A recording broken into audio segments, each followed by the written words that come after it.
여러분 안녕하세요. 오늘은 정말 심각한 이야기를 가지고 왔습니다.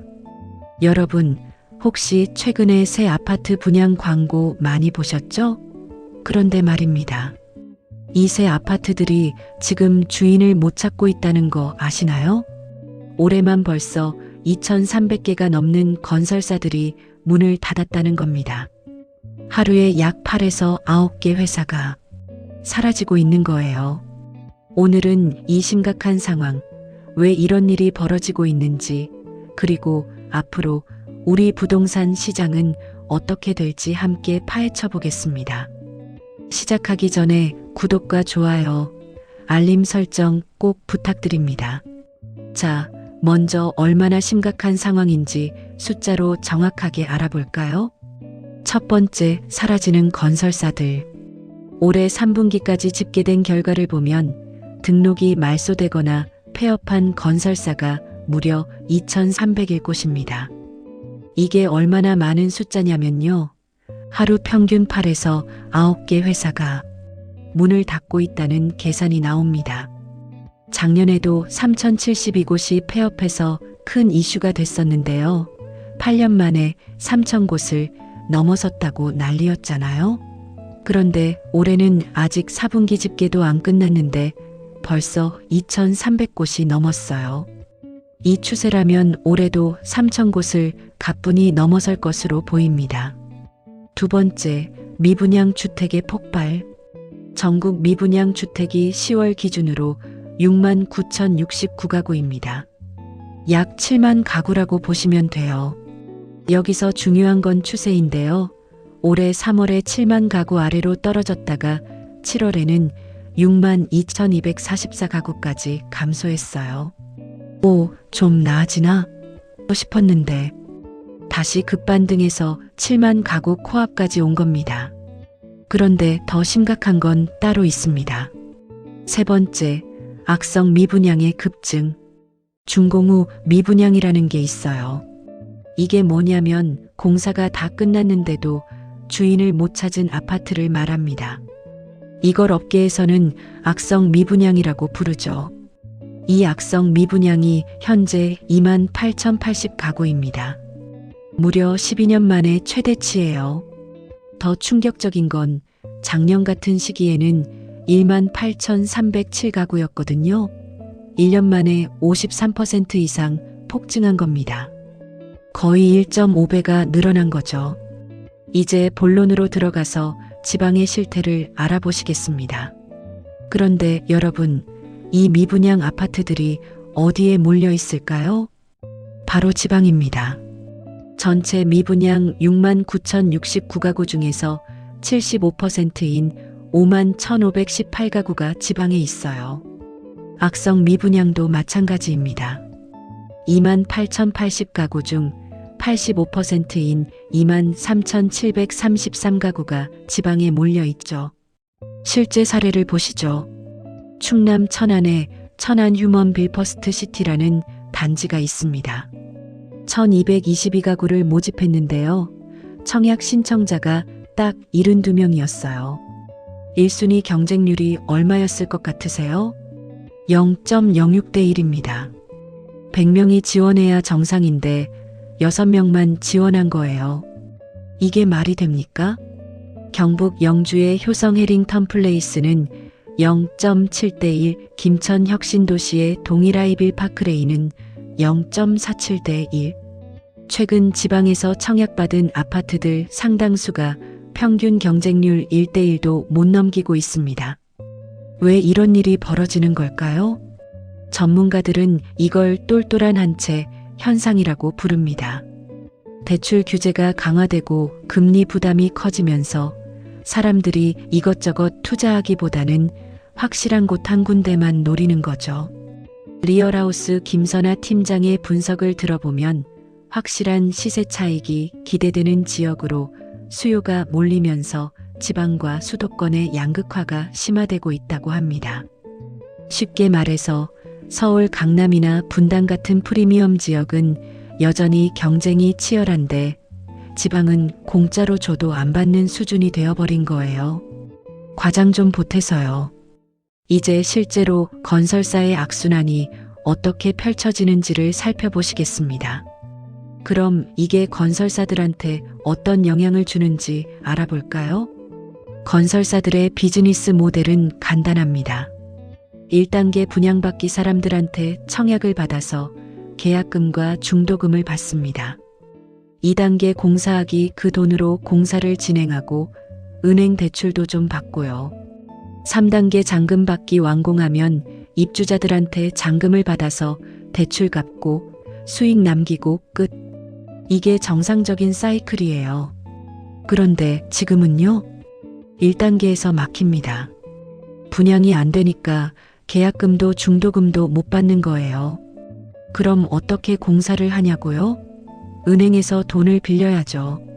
프로젝트 파이낸싱 PF라고 하는데 쉽게 말해서 건설 전용 대출입니다.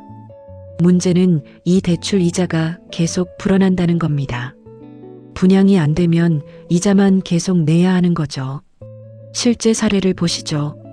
충남 내포 신도시의 한 단지는 2022년 10월에 분양을 했습니다.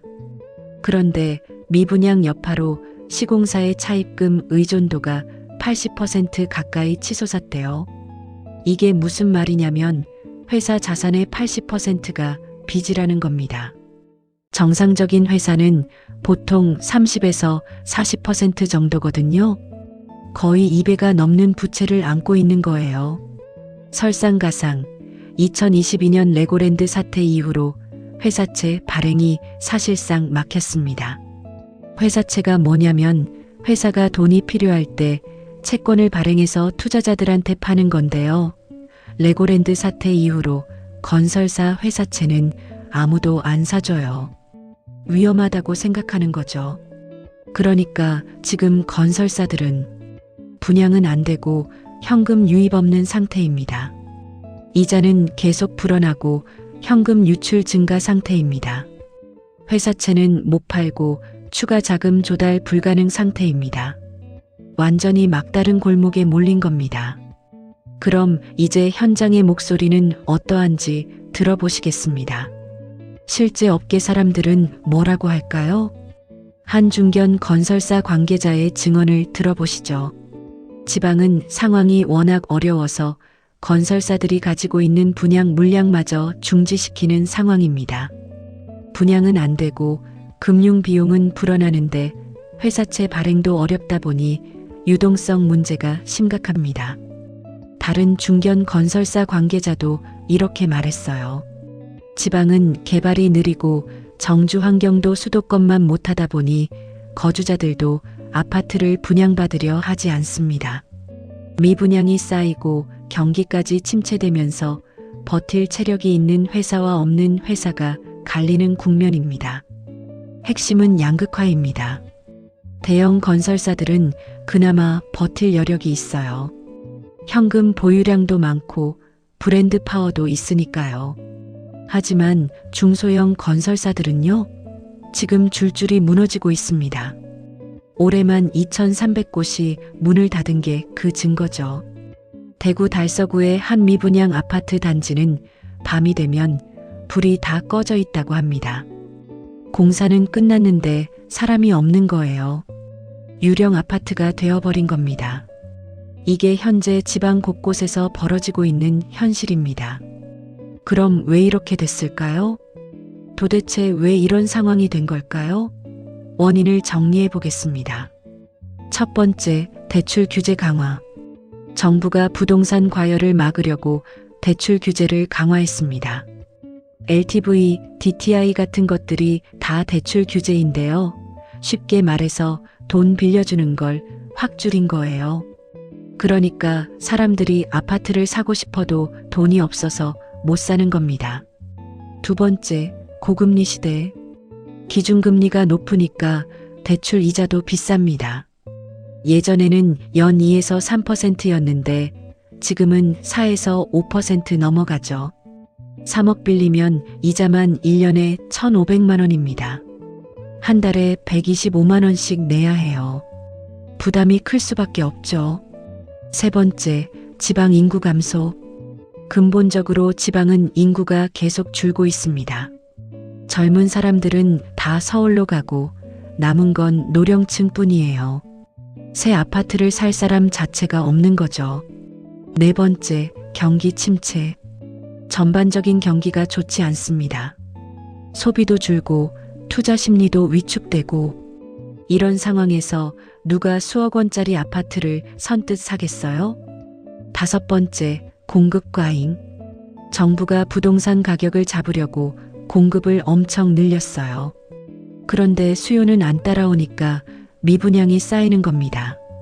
특히 지방은 이미 아파트가 넘쳐나는데 계속 짓는 바람에 공급 과잉이 심각해졌습니다. 자, 그럼 오늘 내용을 정리해 볼까요? 핵심을 요약하면 다음과 같습니다. 1.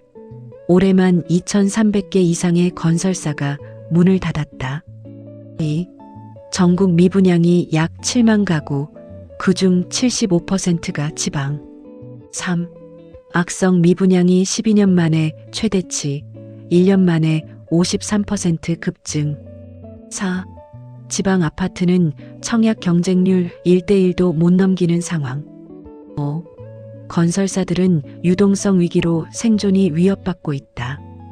그렇다면 앞으로의 전망은 어떠하겠습니까? 솔직히 말씀드리면 단기간에 해결되기 어려워 보입니다.